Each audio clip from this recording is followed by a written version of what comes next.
Good afternoon. Well, it's 4:10 p.m. in the afternoon. Hope you guys enjoyed my video I made about the Matrix earlier this morning. I'm now going to talk about Zanus again. I think I'm only going to make a 30-minute video today, guys. I don't feel like making a full video today. I'm tired. I'm getting a bit of the fatigue. Hence why, for now on, you're probably going to, for maybe a few weeks, I might pump out 1 hour, 30-minute videos. I made fresh coffee, so I'm going to go upstairs and get my coffee. I got my $76 check from the government, so I'm happy, obviously. I'm not going to cash it yet. I still have money in my account. More than money in my account. I'll cash it in maybe like 2 days from now. So I have enough to get beer and smokes today, and then tomorrow, and then on the 13th, I'll cash my $76 check, and I'll have enough to get beer and smokes twice, and like food one time with my beer and smokes for one of those 2 days. I'll probably get Subway for myself. And I also get a $250 check from the government, which I'll probably get later on in April. Towards the end of April, I'll get that check. And I'll get beer and smokes and food with that check, obviously. Subway, maybe a cheesecake. I'm enjoying Subway though. Subway's really good. It's healthy. I like eating the tuna sub. It's really good. It's healthy. Tuna's healthy, honestly. What's your best sub? My favorite sub is a steak and cheese, but steak and cheese is not that healthy, and it's more expensive than the other subs. That's why I don't get steak and cheese much.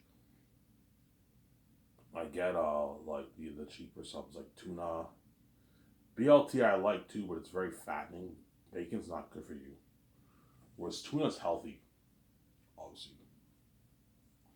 And I always get like Diet Pepsi, because Diet Pepsi's healthy, whereas getting Mountain Dew and Orange Crush and all those 7-Up, those are not healthy. Those are fattening drinks. Once in a while I'll get the fattening drinks, but I like Subway. Subway's really good, but it's not as good as Quiznos, man. Quiznos is better than Subway, man. Don't hate me, Subway. And Subway knows it. They know Quiznos is better than Subway. It really is, man. Go try Quiznos subs and compare it to Subway. It's better than Subway. They have better food there. Surprised Subway took Quiznos out like that. And Quiznos, all the Quiznos stores closed down. I was shocked. Like, how the fuck did Subway take out Quiznos, man, like that? You know what I'm saying?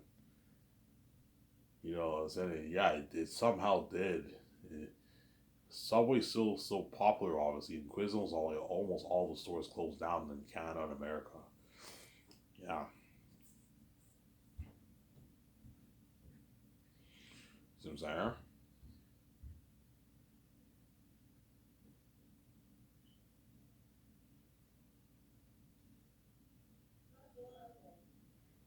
Yeah, I'm only going to make a 30-minute video, guys. I'm tired. I'm lazy today. I don't feel like making a full video.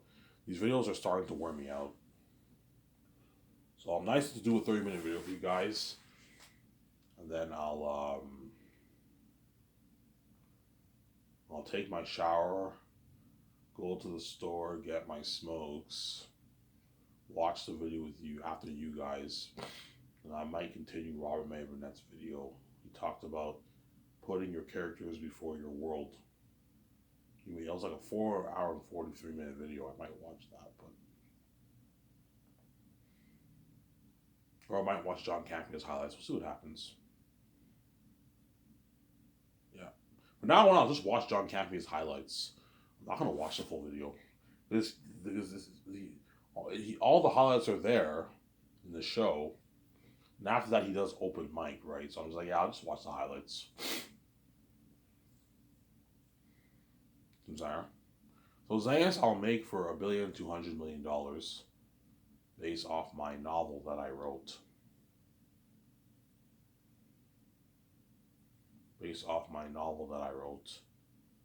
I'll make Zanus for $1,200,000,000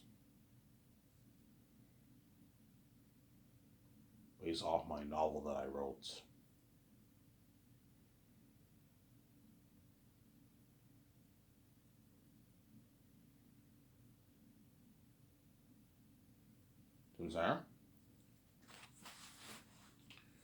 410 towards salaries, 780 towards the movie, and 10 million towards the documentary. That's my what?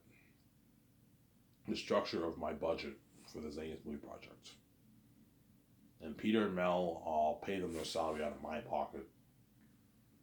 And that's why I'm not paying them any more than how much I want to pay them for their salary, man. I'm already Peter, I'm already putting like 13 plus billion towards the movie, including paying your salary, man. Like, you gotta be considerate. I'm not gonna pay you like $200. You're fucking crazy.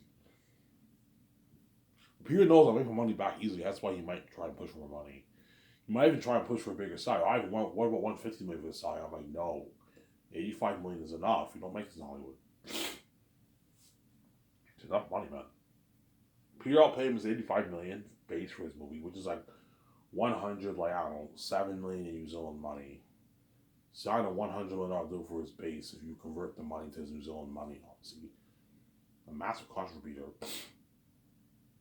That's more than what he made for Lord of the Rings. I'll give him $450 million in royalties from the box office receipts of the movie. And I'll give him $80 million in royalties from the merch receipts. Profits, obviously.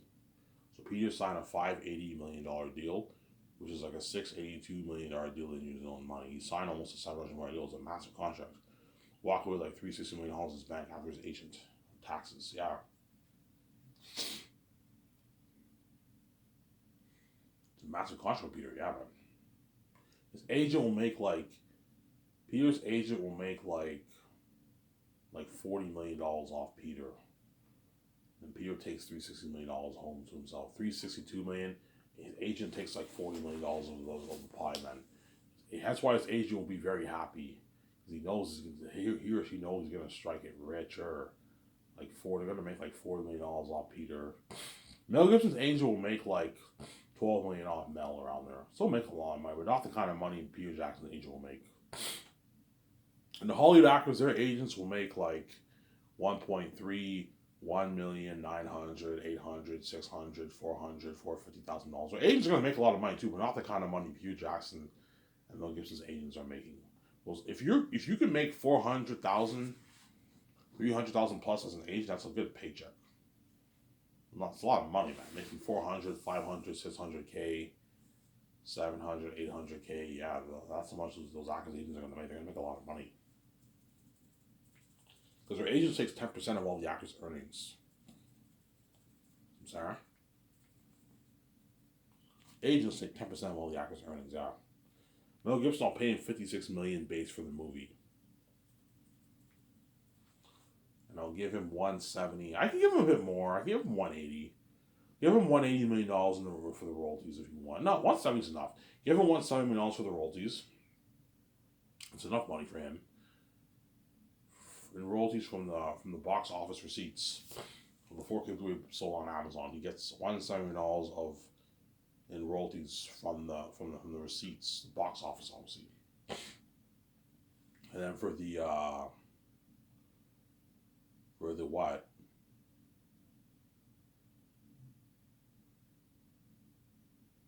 For the merch, I'll give him $25 million. So Mel Gibson signed like a $255 million deal, which is like $200 million in American money. So, Mel Gibson lives in America, I believe. If he lives in New Zealand, he'll make like $300 million, $290 million, almost $300 million with this dollar deal. If he lives in New Zealand, he's from New Zealand. He's from the same place as Peter, but I don't know if he lives there. I'll do some research to see where Mel Gibson lives. If he lives in New Zealand, he'll make more money. He'll make like $290 million around there. $300 million Mel Gibson will make, but still not as much as how much Peter's making. Sarah. That's my final offer for those two directors. And what the question is, which interpretation is better, Mel Gibson's or Peter Jackson's? I don't know. Somebody tells me Mel Gibson's the right man, not Peter. Don't hate Peter Jackson. But somebody tells me I might choose Peter over Mel too, man. I don't know. Who do you think you'll click with better? I think I'll click more with Mel, to be honest, and Peter, to be honest. Mel seems like a more chill guy I can have a beer with than Peter. compared to Peter. I think I'll click well with Peter too, but I think I'll click more with Mel. Obviously, Mel has this like dual New Zealand and American accent. It's really cool. Mel Gibson kind of sounds he sounds like he's from New Zealand. You can tell he's from New Zealand, but he also has his American accent because he lived in America for so long. So he picked up the American accent. He has like a dual. It's really weird. He has like a dual New Zealand American accent. Mel Gibson, whereas Peter Jackson has his hardcore New Zealand accent. Obviously, it's actually funny. I'm saying, yeah. But the question is, who am I going to hire? Is it Mel or Peter? I don't know. They're both really good for the role, man. But a gut feeling tells me Mel is the right man, not Peter, man. It's just a feeling I have. Something tells me Mel is the right man, not Peter. Vijay might tell me, yeah, Ivan, I think Mel's your man, or myself, whatever. You know what I'm saying? I think Ivan's your man. Yeah, I think Mel's your man, Ivan, not Peter. You know, and says Mel's a Christian. He sees Eretz as a devil. He did Passion of Christ. You'll have a lot of good ideas for your movie, Ivan. The demons watching Tactius. The demonic cursed ancestors watching Tactius. You'll see in the movie they watch, obviously. The holy ones of the north watch too. Just like in Passion of Christ, the demons are watching Jesus when he gets whipped. When he's going to the cross. Yes. That's why Mel Gibson's really good. You have crows. You have the sky going. You have the sky going dark when Jesus is on the cross. Yeah, that's why Mel Gibson's really, really good with his ants. But Peter's also good too. It's very tough, obviously. Somebody tells me Mel's the right man, not Peter, man. I don't know. I might choose Peter. We'll see what happens, obviously. Whoever has better answers will be the director I choose. And they're going to be the co-writer, co-executive, and director for my movie. And I'll give them full power. They're going to be the boss of my movie. The only people who have power over you are me or me and VJ. Me or me and VJ, Samsara. Those are the only people who what?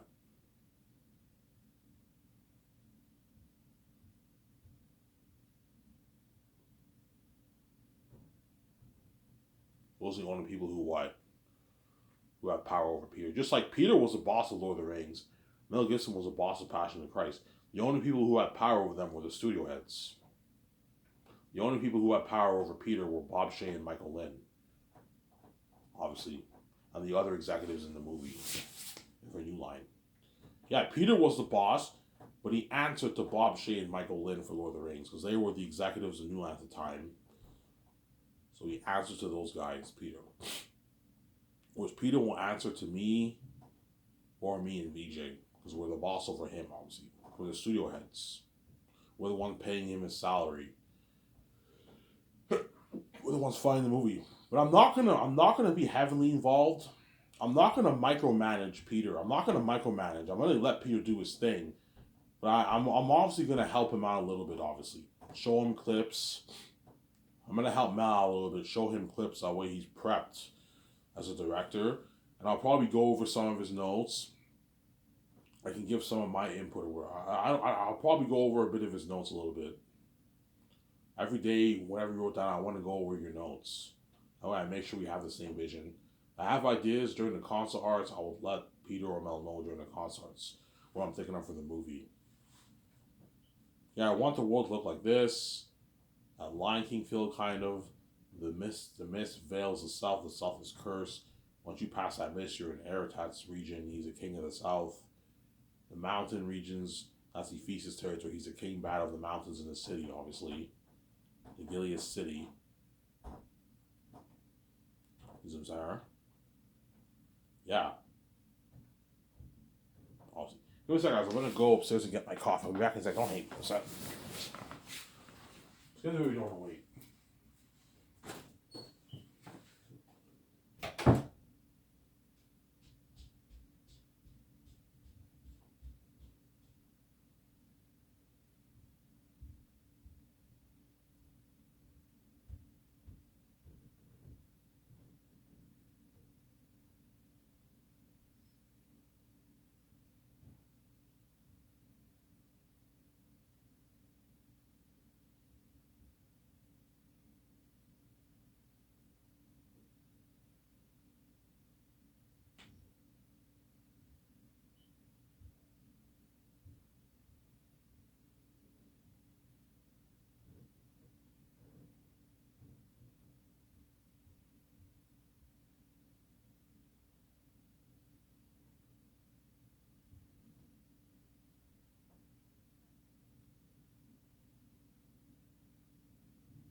Alrighty, I'm back.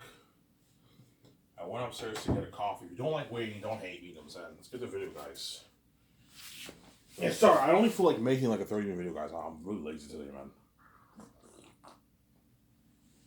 I'll get my smoke some beer and I'll enjoy the video. I might perhaps go maybe a bit over 30, but I mean, I'm probably gonna shut this camera off here in 30 minutes.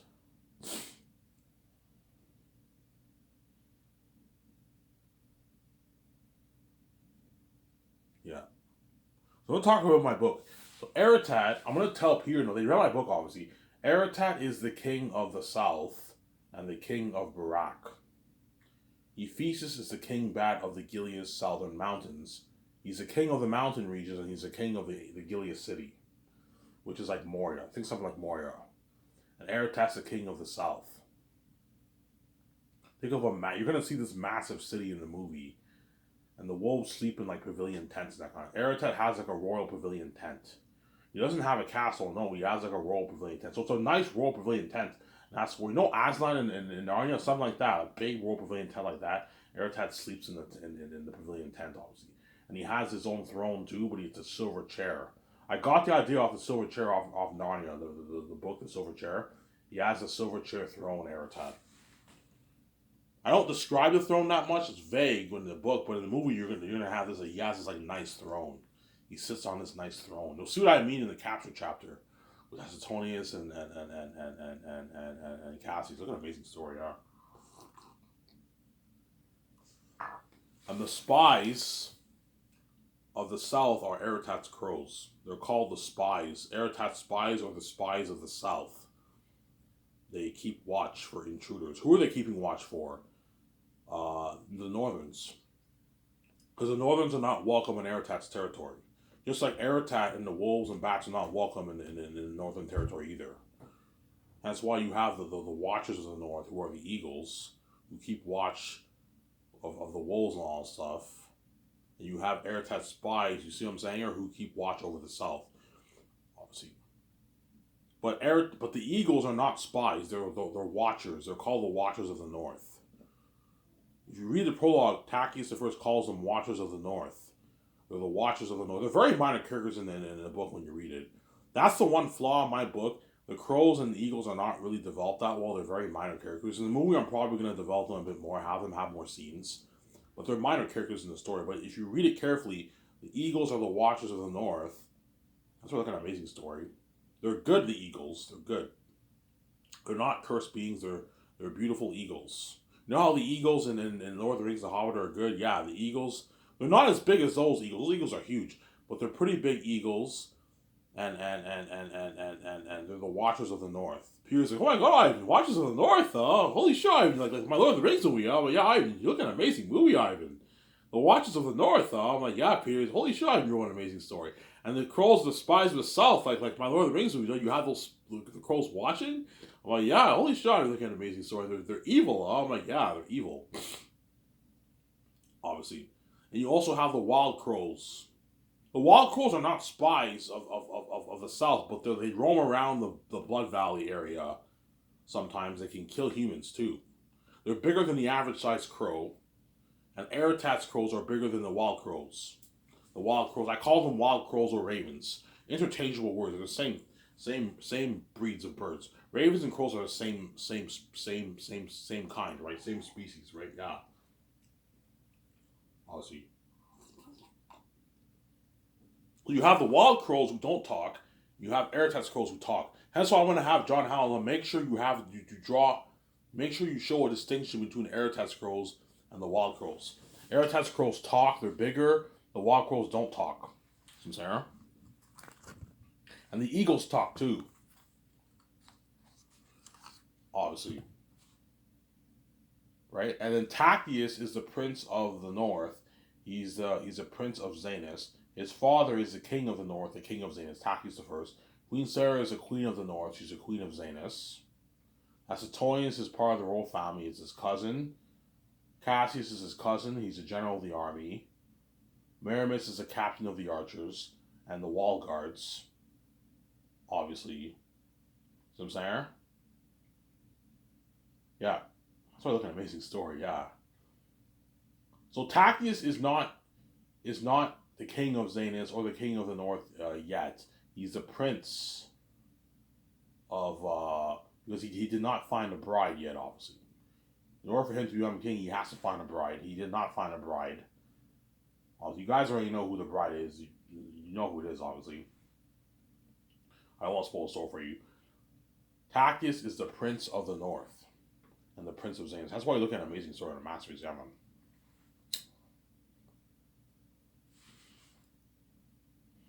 Hence why doing the contracts will be the most fun. Because we're going to be building me and Mel. Don't hate me, Pierre. I might hire Mel over. Me and Mel and Pierre, and me and Mel or and VJ or me just me and Mel. Don't hate me, VJ. We're gonna discuss the movie, the world building, all the characters, all the lands. Yeah, it's really amazing for that. Yeah, and I'm pouring all that money towards Visual Effects. 600 million plus towards Visual Effects, guys. Yeah, Underworld. Now blow James Cameron's Pandora out of the water. Unheard of war that will blow the Lord of the Rings wars out of the water. Only made for $94 million each, and you got a war like that. And horror that will make The Exorcist and Peter Jackson's Ring Race in Fellowship Ring, which I find very creepy. And the Orc High and Two Towers look good, man. You're looking at demons. And that's why Mel is kind of the better man for the job. Because he'll be all for Eritrea and them being devils. Yeah, I mean, I want them to be the most horrific creatures ever. Whereas Peter might push for a slightly less horrific wolf. You know what I'm saying? Because Peter's not really into rated R. But he did rated R horror movies in the 90s, so he might be into rated R. And I see Eritrea, your movie as a rated R movie, Ivan. I don't see this PG-13. Yeah, I don't want it PG-13. I want it rated R. But we toned down the sex. That with the actor. I'm not a fan of that hardcore stuff like Game of Thrones. No. We toned down the sex scenes. Don't have hardcore sex scenes like Emilia Clarke and that guy in Game of Thrones. That's crazy. No. Have it like PG-13 it. 14 plus it. Go watch Rise of the Vikings. Remember the sex scene there? Something like that. They look naked, but you don't see their parts.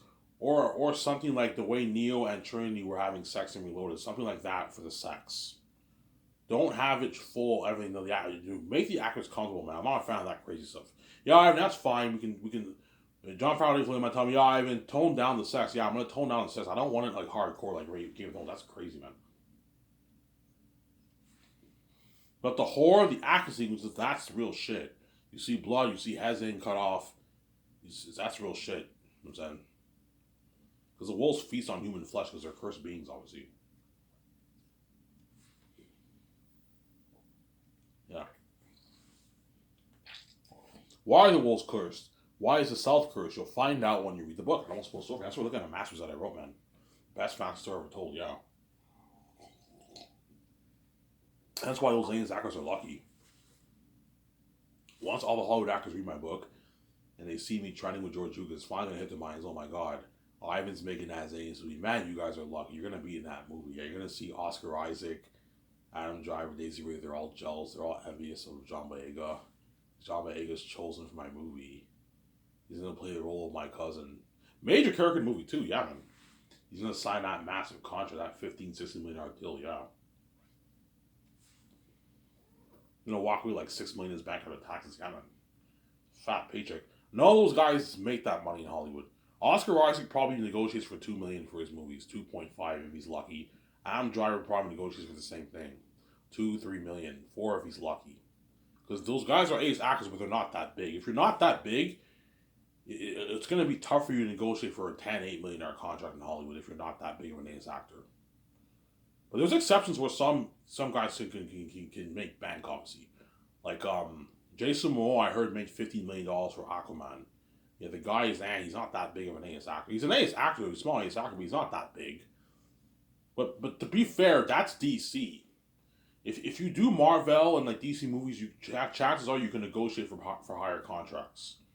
You see what I'm saying? If you do those movies, but if you're not doing it, those big franchises, chances are you're gonna make like 3 million, 2 million, 4 million for your movies. If you're like worth $10 million, $12 million, if you're worth 20, 25, you can negotiate for more probably 5, 6, 7 million for your movies in Hollywood. Hollywood's cheaper than my company, yeah, man. And only like 3 of the main stars get the dough. Everyone else gets the leftovers, and the crewmen get the shitty leftovers. The crewmen get the spoiled leftovers of the pie. The spoiled bad leftovers of the pie. The other actors get the leftovers of the pie, and then the 3 like main stars get the majority of the pie. Obviously, Hollywood doesn't have the kind of budgets I have. Whereas for my movie, all the stars get a nice piece of the pie. They all get paid because I have big budgets, obviously. And that's why all the Hollywood actors are going to be dying to work for me. They're going to be sending in their reels. It's been crazy. Zanus, I have like all my actors chosen pretty much. Yeah, all my actors are chosen for Zanus. All the major stars are all chosen, except for the actor for Baramis and Morale and for Fool. I don't have those guys chosen. The actor for Ereteth 2 I don't have chosen. It might be Benjamin Cumberbatch. I don't know, but I might find a better actor. I don't know for the role for the part. Sincere. Yeah, that's why I look at an amazing story. Ereteth's the king, and you have this mystic veil that veils the south. Peter's like, a mystic veil? Oh, Ivan. Mel's like, a mystic veil, Ivan. Oh, my, yeah, Mel. He's like, holy shit, you're looking at an amazing movie, yeah. Ivan, that's cool. Then once you pass the mist, you're in a different atmosphere, right? Ereteth's territory. Oh, my, yeah. And you have the Valley of the Blood, the forest that leads to Barak. I'm like, yeah, you have the forest of Galathia, the Valley of the Dark, and you have Barak. Ivan, Barak's a very cool name. Yeah, I call it Barak. They're called the Wolves of Barak. So in the movie, I'm gonna put in dialogue where they call them the Wolves of Barak. The Wolves of Barak, Ivan. Oh, Ivan, that's cool. Ivan, you're a genius, man. Yeah, they're called the Wolves of Barak. Just like in Lord of the Rings,